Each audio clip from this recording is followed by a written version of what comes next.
24। तो ये दो पार्ट में डिस्ट्रीब्यूट है। अब हम बात कर लेते हैं यहां पर एग्जाम पैटर्न क्या रहेगा। तो दोस्तों एग्जाम पैटर्न हमारा कुछ इस प्रकार से रहेगा कि अगर हम यहां पर डिटेल है, ये 4 टीजीटी है और ये 4 पीजीटी के लिए।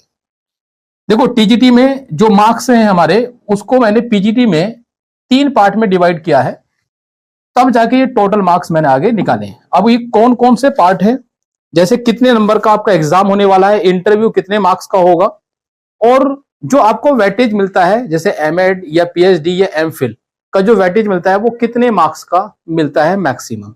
तो ये भी हम अभी बताने वाले हैं, इसलिए आप वीडियो को एंड तक देखना, वीडियो को बिल्कुल भी स्किप मत करना। तो दोस्तों सबसे पहले अगर हम बात करें डिटेल में, तो पहला नंबर आता है हमारा टोटल मार्क्स का, कि जो टोटल मार्क्स हैं टीजीटी की कितने टोटल मार्क्स होने वाले हैं। तो सभी को पता है कि टीजीटी में जो टोटल मार्क्स हैं वो हमारे कितने हैं, 500। ठीक है, 500 टोटल मार्क्स होते हैं। पीजीटी में भी टोटल मार्क्स जो है वो 500 ही होते हैं। ठीक है, लेकिन अब ये कैसे होते हैं इसको समझ लेते हैं। जैसे अगर हम टीजीटी की बात करें तो टीजीटी में नंबर ऑफ क्वेश्चन होते हैं 125। इसमें एक क्वेश्चन कितने मार्क्स का है, तो एक क्वेश्चन है 4 मार्क्स का। जब हम 125 को 4 से मल्टीप्लाई कर देते हैं तो ये 500 बन जाता है, यानी कि 500 टोटल मार्क्स हो गए टीजीटी में, जो नंबर ऑफ क्वेश्चन 125 है इसके। ये पेपर हमारा 2 घंटे का होगा और एमसीक्यू इसमें आएंगे। ये सभी को पता है कि एमसीक्यू आते हैं और ओएमआर सीट पर पेपर होता है। ठीक है, तो इस प्रकार से अगर हम बात करें पीजीटी की, तो पीजीटी में टोटल मार्क्स तो 500 होते हैं, लेकिन जो पेपर हमारा आएगा वो 125 क्वेश्चंस का ही आएगा, लेकिन वो 425 नंबर का होगा। कितने होगा, 425 नंबर का पेपर हमारा होगा।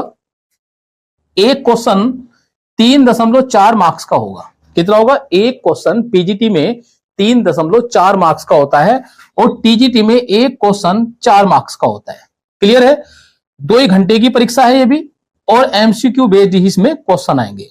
अब बात करते हैं कि जो 500 का पूर्णांक है, अगर इसमें से हम 425 माइनस कर दें तो कितने बचे हमारे पास, 75 मार्क्स। तो ये 75 मार्क्स कौन से होंगे इसको समझ लेते हैं। तो ये मार्क्स है हमारे 50 नंबर इसमें से इंटरव्यू के होंगे, यानी कि 50 मार्क्स किसके होंगे, इसमें से इंटरव्यू के होंगे, और प्लस जो हमने एमएड पीएचडी या फिर एमफिल कर रखा है तो उसके जो हमें मार्क्स मिलेंगे वो मैक्सिमम 25 मार्क्स मिलेंगे। कितने मिलेंगे, मैक्सिमम 25 मार्क्स। तो टोटल मिला के हमारे पास कितने हो गए, ये 75 हो गए। तो ये 75 और ये 425, इन दोनों का टोटल 500 हो जाता है, यानी कि 500 हो जाता है। क्लियर है, इस तरह से पीजीटी में 500 का पूर्णांक होगा और टीजी